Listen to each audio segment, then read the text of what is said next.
Hey seniors, I hope you guys are doing awesome. It's the middle of September. If you haven't started thinking about the college process, if that's your plan and that's the path you're designing for yourself, now is the time. One of the things we need to teach you, because every single person who wants a transcript sent has to know this. And so one of the things we're noticing in the Student Services Department is that a lot of people are using Common App or going to the Student Services Secretary to ask for your transcripts to be sent, and that's not how we're doing things anymore. So on my school links page is where I'm going to start doing all of my work.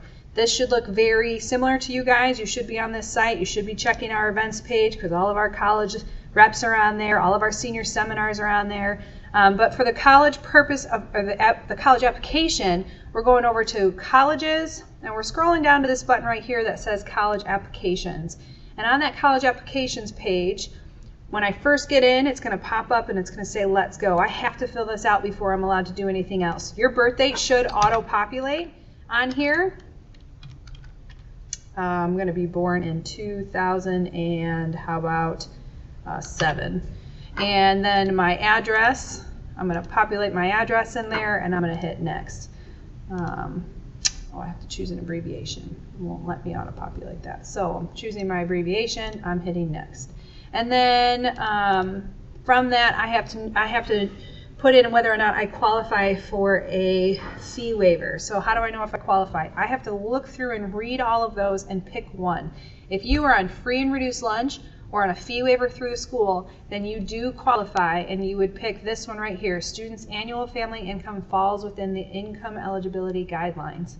Any of these other ones could qualify as well. I don't know what your situation is, so pick the one that's correct for you. If none of those are right, then leave it blank. And I'm going to hit next. Now the reason I do this is because I not only get free and reduced lunch at school, but then I get all of my college applications waived as well, or AP fees. And so it's really important to know whether or not you qualify.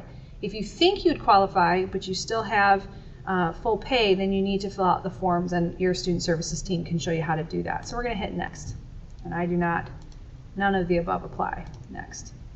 And then it's FERPA. Okay, so FERPA is basically the HIPAA of the education world. So FERPA says that we as a school can send documents on your behalf. That's your transcripts, that's any health things that need to be sent. That's also letters of recommendation, which is where you're going to ask for those here on School Links. So if you want any letters of recommendation, it's being done on here.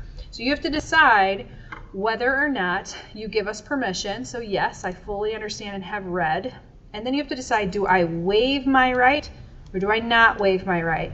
You get to make that decision what you want to do, but I'm going to tell you that if you don't waive your right to view your the documents that are uploaded on your behalf, colleges are going to have a red flag and they're going to wonder, why did you choose not to waive that? So I'm going to waive my right to view the information that's uploaded.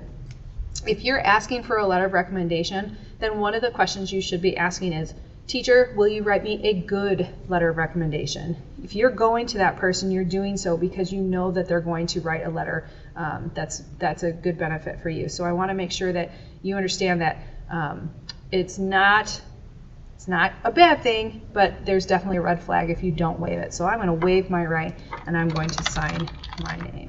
And I understand that once I do that, I cannot change my mind.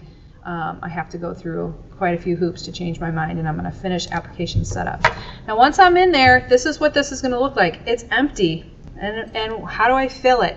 You're going to fill it in a couple ways. First of all, you should have been making a final list of colleges that are important to you throughout the course of the last year. If you're in the very beginning stages and you're just starting to look and search for schools, you're going to start with the school search tab. And you're going to start figuring out schools that might be a good fit for you. So let's say maybe Wheaton College. I know right off the bat Wheaton College is something that I like. I really like their campus life.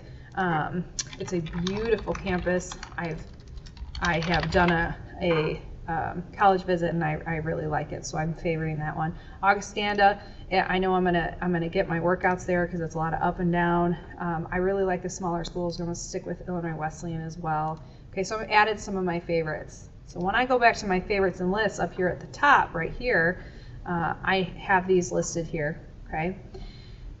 If I have data and information in here, it'll tell me what my admission stats are and how those schools stack up for me. But I'm going to really try and get everything moved to my final list. So how do I do that? Because this is blank. I'm gonna, this big blue button at the top right here, I'm gonna add from favorites and lists, and I'm gonna add Wheaton College, and it will probably tell you if this is a target or a reach. This is a target school. I'm gonna also go back and I'm gonna add Augustana. This is a likely school for me based on the data that we have so far, and I'm gonna add to final list. And then I'm going to also add Illinois Wesleyan, and maybe this is a reach school for me, and I'm going to add that one. So now I have my 3 schools in here. You cannot add anything to the college application list unless it's in here. So if you don't want to start at the beginning with the school search, or you don't have anything in favorites and lists quite yet, I can also click right here, and if I had to go back to school, I'd probably go back to Northern Michigan University. It's a beautiful campus, and I know that that's a target school for me, and I'm going to add that to my final list. So now I have these 4 schools in here, and I can go to my college applications. But Mrs. Thomas, it's still not here yet. Don't panic.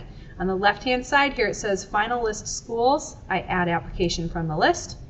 I pick which school I want to add. I'm going to be in progress because I haven't actually applied yet. Because the difference between CAM, or College Application Manager, and say applying through the school's website or applying through Common App is this is just my organizational tool of where I'm putting all my documents into one place so that we can send them out for you. You still have to do the application, which is a different place, either Common App or school specific. So for Northern Michigan University, I have to make a couple decisions. Am I going to apply through Common App, or am I going to apply through school specific? Northern Michigan is a 9-minute application and it's free, so I'm definitely going through the school and not Common App. It'll take way too long. There's only one option for applying for this school. It's rolling.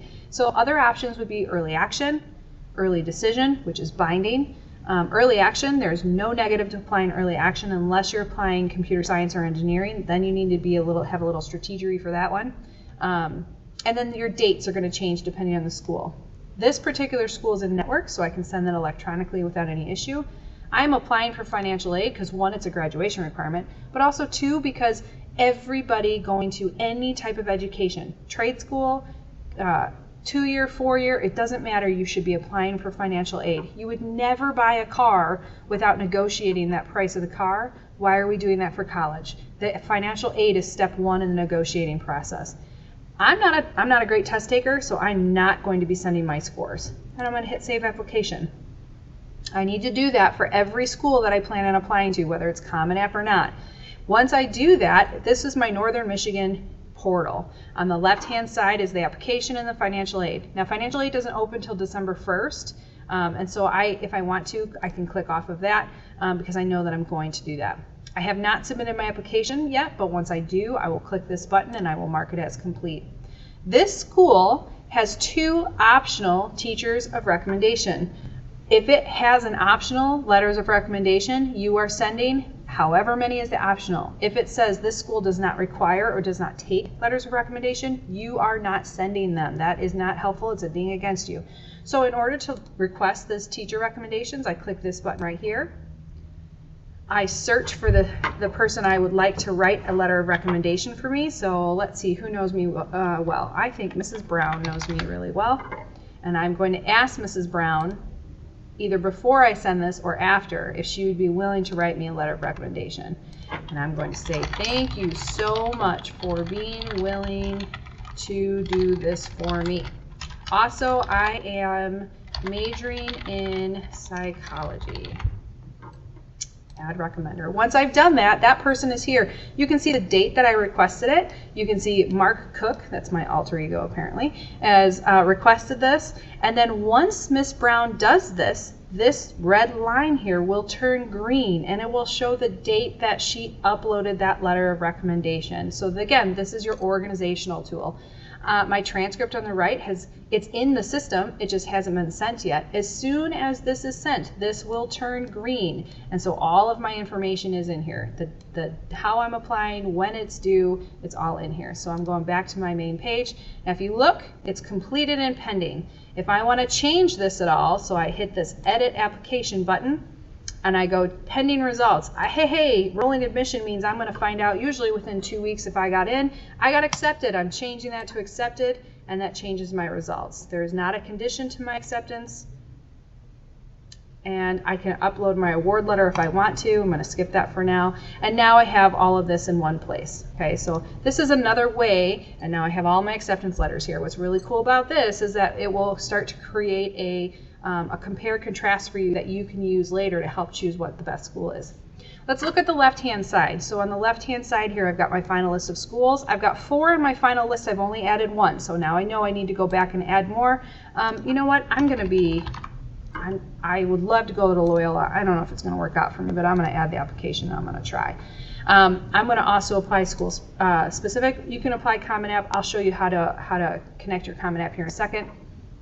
I'm going to apply priority deadline, which for Loyola is December 1st. Most schools are November 1st, so great. I get an extra month of applying. Of course, I'm applying financial aid and save application. And then on here, it's 2 optional instructions from the college. Submit 1 letter of recommendation from a teacher or a counselor. Not both. Okay, so I can decide, do I want them from my teacher or my counselor? But I have 2 optional letters of rec. Again, here's all of my information. This is red because it hasn't been sent yet, but I get to keep track of all my information here. As I work my way down the left-hand side here, FAFSA will not open till December 1st, but there are steps that need to be taken prior to then, so keep in mind and keep your ears open for FSAID workshops. We'll be working on that. And I also need to connect my Common App account. So I'm going to show you how to do that. I click Log In. If I'm working on Common App and I have an application started or an account started on Common App, I'm going to hit Log In or Connect. I'm going to hit that Connect button. It gives me the ways that I can connect. So I'm going to go all the way to the bottom, make sure I read all of this, I understand it. Link Common App. And I've got my email and my password already saved because why make life harder? And I'm going to hit sign in. And once I do that, all right, I'm done. Great. I would normally click the I agree button. I've already done that. Well, let's see if it'll take me back if it connected. Oh, let's see. It did that. All right. My computer is unhappy. Let's see if I can link it again. But this should be a very easy process for you. We're going to sign in again.